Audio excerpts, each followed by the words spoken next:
সময় ৩০ আগস্ট আনুমানিক রাত ১১টা। নিজ বাসায় ঢুকতে গিয়ে দারোয়ানের মারধরের শিকার হন দর্শন বিভাগের এক নারী শিক্ষার্থী।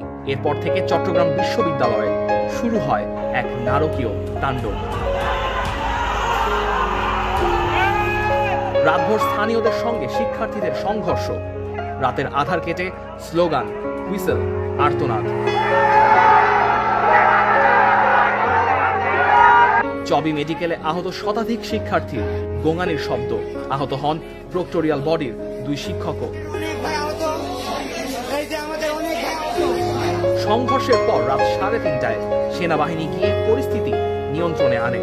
ভোর ৫:৩০টার দিকে চবি মেডিকেলে কর্তব্যরত senior medical officer Mohammad Tiku জানান, একই দিনে এত শিক্ষার্থীকে আহত অবস্থায় আগে কখনো তিনি দেখেননি।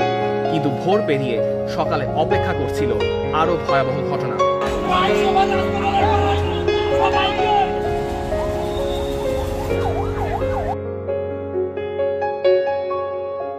আইন শৃঙ্খলা রক্ষাকারী বাহিনী পরিস্থিতি নিয়ন্ত্রণে নিতে এলে কয়েকজন শিক্ষার্থী স্থানীয়দের বাসস্থানে হামলা চালায়। ফলে সকালে স্থানীয় ও শিক্ষার্থীদের মধ্যে সংঘর্ষ রূপ নেয় ভয়াবহ আকারে।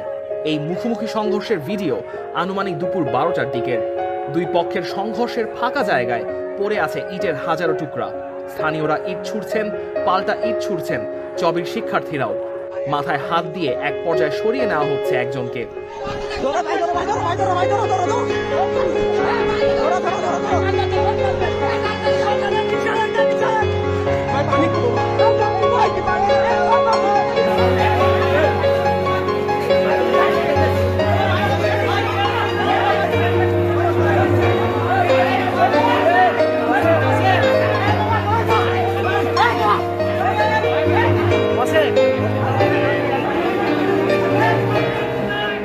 মূল ঘটনা ১৫.৫ ঘন্টা পরও চট্টগ্রাম বিশ্ববিদ্যালয় ও জোবরা গ্রাম ঘিরে চলেছে স্থানীয় ও শিক্ষার্থীদের মধ্যে দফায় দফায় সংঘর্ষ।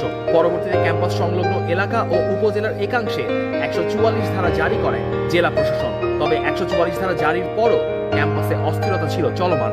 দুপুরে সংঘর্ষের ঘটনায় আহত হন বিশ্ববিদ্যালয়ের উপাচার্য অধ্যাপক মোহাম্মদ কামাল উদ্দিন, প্রক্টর অধ্যাপক তানভীর মোহাম্মদ হায়দার আরিফ ও এক সহকারী প্রক্টর। এদিকে সামাজিক যোগাযোগ মাধ্যমে কিছু ফুটেজে দেখা মিলেছে ভয়াবহ কিছু দৃশ্যের। চট্টগ্রাম বিশ্ববিদ্যালয়ের কয়েক শিক্ষার্থীর পোস্ট করা ফুটেজে দেখা যায় খোলা মাঠে সংঘবদ্ধ হয়ে একজনকে মারধরের দৃশ্য।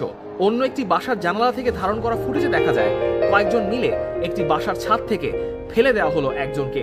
সাথে সাথেই তাকে উদ্দেশ্য করে ছোড়া হলো ইট পাটকেল।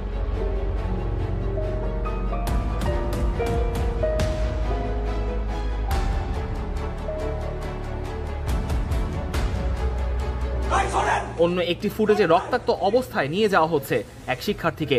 ভাইরাল হওয়া ফুটেজগুলোর মধ্যে আছে খোলা মাঠের প্রাচীরের উপর ধারালো অস্ত্র দিয়ে একজনকে কোপানো এবং রাস্তায় ফেলে মারার দৃশ্য। বিকেলে সর্বশেষ খবর পাওয়া পর্যন্ত চট্টগ্রাম বিশ্ববিদ্যালয়ের পরিস্থিতি নিয়ন্ত্রণে নিতে ক্যাম্পাসে প্রবেশ করেছে পুলিশ, আর্মি, র্যাব ও বিজিবির যৌথ বাহিনী।